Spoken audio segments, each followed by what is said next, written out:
৮০ দশকের মাঝামাঝি সময় বলিপাড়ার অলিগলিতে তখন একটাই গুঞ্জন, মিঠুন চক্রবর্তী ও শ্রীদেবীর প্রেম।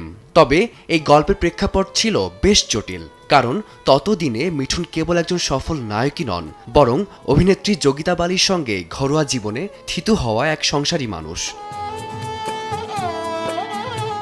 মিঠুনের ব্যক্তিগত জীবনের টানাপোড়েন শুরু হয় হেলেনা লিউকের সঙ্গে বিচ্ছেদের পর। ১৯৮০ সালে হেলেনার সঙ্গে ৭ মাসের দাম্পত্য শেষ করে মিঠুন বিয়ে করেন কিশোর কুমারের প্রাক্তন স্ত্রী যোগিতা বালিকে। ১৯৭৯ সালে শুরু হওয়া সেই সংসার ভালোই চলছিল, যতক্ষণ না স্ক্রিনে শ্রীদেবীর সঙ্গে তার কেমিস্ট্রি ডালপালা মেলতে শুরু করে।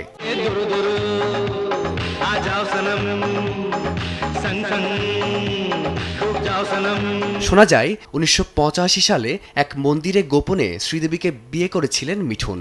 এই খবর প্রকাশ্যে আসতেই তোলপাড় শুরু হয় ইন্ডাস্ট্রিতে। এর সরাসরি প্রভাব পড়ে মিঠুনের সংসারে। সে খবর মানতে না পেরে চরম বিষণ্ণতায় ডুবে যান যোগিতা বালি। পরিস্থিতি এতটাই জটিল হয় যে শোনা যায় তিনি আত্মহত্যার চেষ্টাও করেছিলেন। সে সময় সংবাদ মাধ্যমের মুখোমুখি হয়ে যোগিতা বালি এক বিস্ফোরক মন্তব্য করেছিলেন। তিনি জানিয়েছিলেন স্বামীর খুশির জন্য প্রয়োজনে তার দ্বিতীয় স্ত্রীকেও মেনে নিতে রাজি আছেন তিনি। কিন্তু শ্রীদেবীর চাওয়া ছিল ভিন্ন।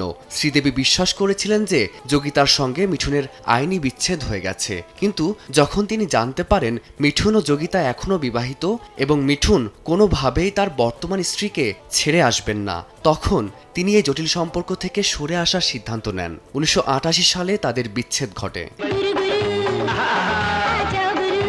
শ্রীদেবী দূরে সরে যাওয়ার পর মিঠুন আবার ফিরে আসেন নিজের পরিবারের কাছে। যোগিতা বালিও ক্ষমা ও সহনশীলতার মাধ্যমে পুনরায় গুছিয়ে নেন তাদের সংসার। সেই বিতর্কিত অধ্যায়ের রেশ আজ আর নেই, কিন্তু বলিউডের ইতিহাসের পাতায় তা আজও এক অমীমাংসিত গল্পের মতো রয়ে গেছে। ফারদিন মাঝহার, সময় সংবাদ।